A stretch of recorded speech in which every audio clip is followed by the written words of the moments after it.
અમરેલી જિલ્લા તથા બગસરાના આસપાસના સમાચાર જોવા માટે અમારી ચેનલને સબસ્ક્રાઈબ કરો, જેથી તમને નવા નવા સમાચાર જાણવા મળે। બગસરામાં ભાજપ દ્વારા તિરંગા યાત્રાનું આયોજન કરાયું।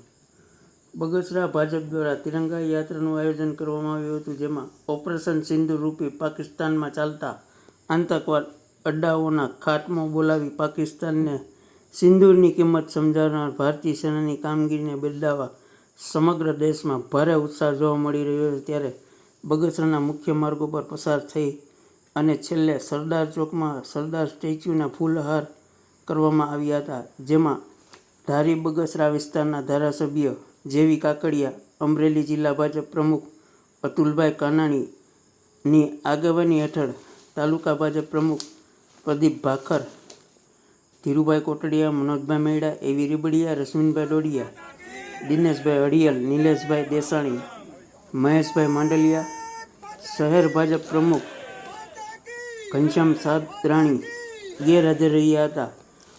અવડી મોટી તિરંગા યાત્રા બગસરામાં હોય અને જિલ્લા ભાજપ પ્રમુખ તથા ધારાસભ્ય પણ હાજર હોય, ત્યારે શહેર ભાજપ પ્રમુખ ગેરહાજર રહેતા અનેક તર્ક વિતર્કો જોવા મળ્યા હતા અને બગસરા શહેર ભાજપમાં વિખવાદ જોવા મળી રહ્યો હોય તેવું લાગી રહ્યું હતું, તેમજ અનેક કાર્યકર્તાઓ શહેર ભાજપના ગેરહાજર રહ્યા હતા।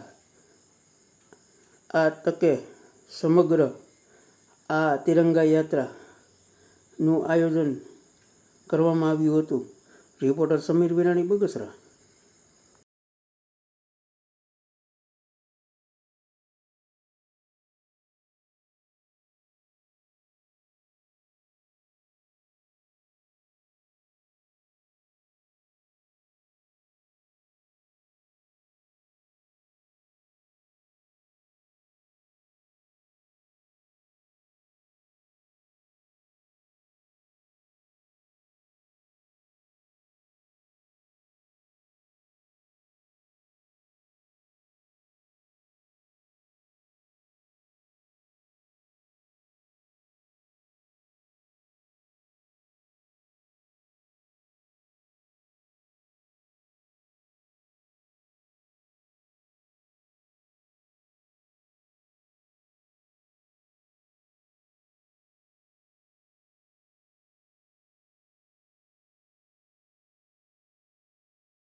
શું કહેશો, બગસરામાં કઈ રીતની તિરંગા યાત્રા હતી આજે? સારા એ દેશમાં જ્યારે રાષ્ટ્ર પ્રેમનો માહોલ છલકાઈ રહ્યો છે, ત્યારે આજે બગસરા શહેર ભાજપ અને તાલુકા ભાજપના આયોજન હેઠળ આજે સર્વ સમાજને સાથે જોડીને વેપારીઓ, આગેવાનો, ડોક્ટરો, વકીલો, એન્જિનિયરો, વિદ્યાર્થીઓ સારા એ આલમને સાથે જોડીને આજે તિરંગા યાત્રા ખૂબ સફળ રીતે બગસરાના મુખ્ય માર્ગો પર ફરી છે। છેલ્લે સરદાર સાહેબના સ્ટેચ્યુને નમન કરીને એમને પુષ્પાંજલિ અર્પણ કરી છે। સારા એ દેશમાં આજે જ્યારે પાકિસ્તાન તરફથી આતંકવાદ ફેલાવાનું જે એક ષડયંત્ર રચાઈ રહ્યું છે, એના ભાગરૂપે આપણા આદરણીય વડાપ્રધાન નરેન્દ્રભાઈ મોદીએ ઘડેલી રણનીતિના ભાગરૂપે આપણા જવાનોએ જે શૌર્ય દાખવીને ઓપરેશન સિંદૂરના માધ્યમથી આતંકવાદીઓને ધૂળ ચાટતા કરી દીધા છે, ત્યારે આજે એમના આપણા નવજવાનોના શૌર્યને બિરદાવવા માટે, આપણા જવાનોને સલામી આપવા માટે આજે બગસરા શહેરના રાજમાર્ગો પર તિરંગા યાત્રા ફરી હતી અને ખૂબ સફળતા રીતે પૂર્ણ કરવામાં આવી છે, જેમાં આગેવાનીમાં અમારા આ વિસ્તારના ધારાસભ્ય શ્રી જયભાઈ કાકડિયા, શહેર ભાજપ પ્રમુખ ઘનશ્યામભાઈ, તાલુકા ભાજપ પ્રમુખ પ્રદીપભાઈ સહિત સર્વે આગેવાનો આ યાત્રામાં જોડાયા હતા અને યાત્રાને સફળ બનાવેલી છે।